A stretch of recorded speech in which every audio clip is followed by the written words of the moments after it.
반갑습니다. 한 주간을 시작하는 월요일입니다. 로마 황제 가이사 아우구스도의 명령에 따라서 나사렛에 살던 요셉과 마리아는 호적하러 베들레헴으로 갑니다. 우리나라를 생각해 보십시오. 가족관계 증명서 이전에는 호적등본을 발행받아서 제출하는 경우들이 많았습니다. 호적등본 발행을 받기 위해서는 본적지에 동사무소나 읍면사무소에 갔던 시대가 있었습니다. 교통이 불편한데 서류 한 장을 발행받기 위해서 고향을 방문해야 했던 시절들이 있었습니다. 호적이든 주민등록이든 이와 비슷한 제도는 동서고금 오랫동안 있었던 것입니다. 통치를 위한 부역과 세금 부과 등을 위한 제도였을 것입니다. 어떻게 보면 엄청나게 불편한 이동이었을 것입니다. 식민지화된 것도 힘들고 임신한 사람이 본적지를 찾아간다는 것은 아주 힘들었을 것입니다. 요셉과 마리아뿐만 아니라 다른 사람들도 있었기 때문에 여관이 없었습니다. 선한 사마리아 사람의 비유에 나타나는 여관과 오늘 본문에 나타나는 여관이라는 것은 조금 다릅니다. 오늘 본문의 여관은 여관, 호텔 이런 뜻이라기보다는 오늘날 민박이나 홈스테이 같은 것으로 생각해 볼 수 있을 것입니다. 주택이 하나 있으면 한 건물 안에 가족을 위한 방, 손님을 위한 방, 가축을 위한 외양간이 있었다고 합니다. 외양간과 방을 나눈 벽의 위쪽으로는 개방되어 있어서 주인은 방 안에서도 외양간에 있는 가축을 볼 수 있었다고 합니다. 손님을 위한 방을 얻지 못한 요셉 일행은 결국 외양간에서 예수님께서 탄생하시고 여물을 담는 통에 누워졌습니다. 이것은 예수님의 낮아지심을 보여주는 장면이라고 생각합니다. 그리고 비록 로마의 황제의 명령에 따라서 베들레헴으로 와서 탄생하셨지만 이 사건은 또한 구약 미가서의 예언을 성취하는 것으로 보입니다. 베들레헴 에브라다야, 너는 유다 족속 중에 작을지라도 이스라엘을 다스릴 자가 네게서 네게로 나올 것이라. 그의 근본은 상고의 영혼에 있느니라. 눈에 보이는 세상 왕이 모든 것을 좌지우지하는 것처럼 보이고 하나님의 택함 받은 인생이 고달프고 힘든 인생 여정을 살아가는 듯이 보이지만 그런 와중에도 하나님의 뜻이 성취되는 과정일 수 있다는 하나님의 섭리를 바라볼 수 있으면 좋겠습니다.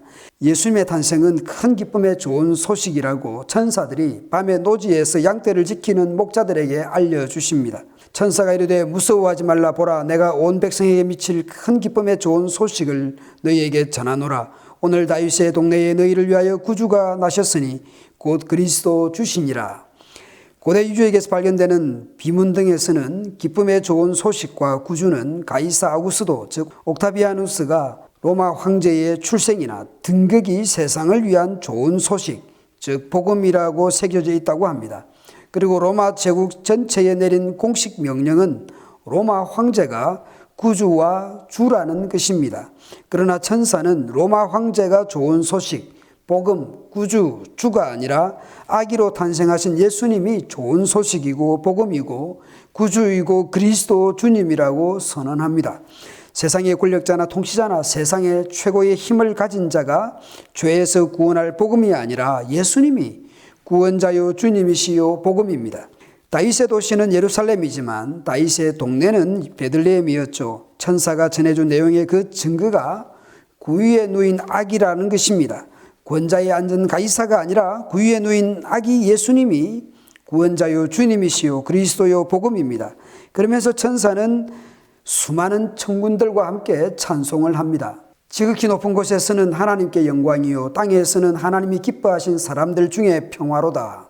초라해 보이는 구유에 누인 아기 탄생이 하나님께 영광, 땅에서는 하나님이 기뻐하신 사람들 중에 평화라고 찬송합니다.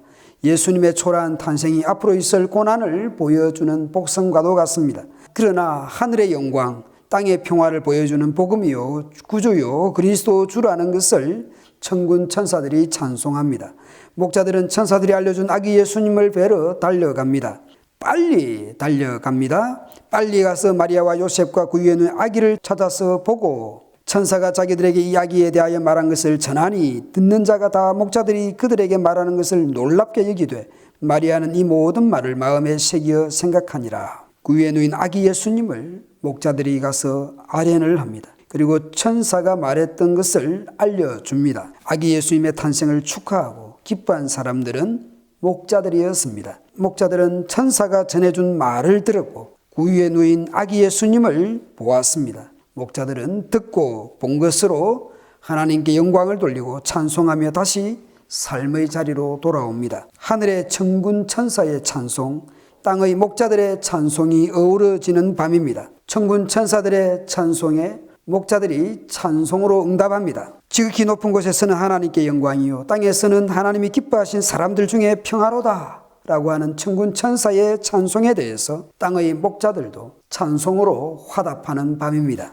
목자들은 밤마다 노지에서 그렇게 양떼를 지키며 돌보며 지낸 밤이었습니다마는 그날 밤은 남다른 밤이었습니다. 흑암과 아무 소리가 없었던 어둡고 적막했던 밤들을 보냈습니다. 한 번도 경험하지 못한 그 밤, 특별한 밤을 맛봅니다. 날빛 같은 빛과 천사들의 찬송이 어우러진 밤이었습니다. 그 밤에 들려준 찬송과 기쁜 소식과 그리고 아기 예수님을 찾아뵙고 그들 역시 기쁜 찬송으로 화답했던 밤이었습니다. 아니, 목자들의 찬양의 시간은 새벽이었을지도 모르겠습니다. 오늘 우리에게도 동일하게 예수님으로 말미암아 목자들처럼 찬송해야 하겠습니다. 오늘 우리 문화에서는 새벽송이 어렵지만 언제 어디서나 예수님을 찬송하며 살아갑시다. 당시 로마에는 예수님의 탄생에 관심조차 없었습니다. 아무도 주목하지 않았습니다. 그러나 하늘의 천군 천사에 의해서 찬송되고 이름 없고 보잘것없는 땅의 목자들에 의해서 찬송받으시는 하나님이십니다.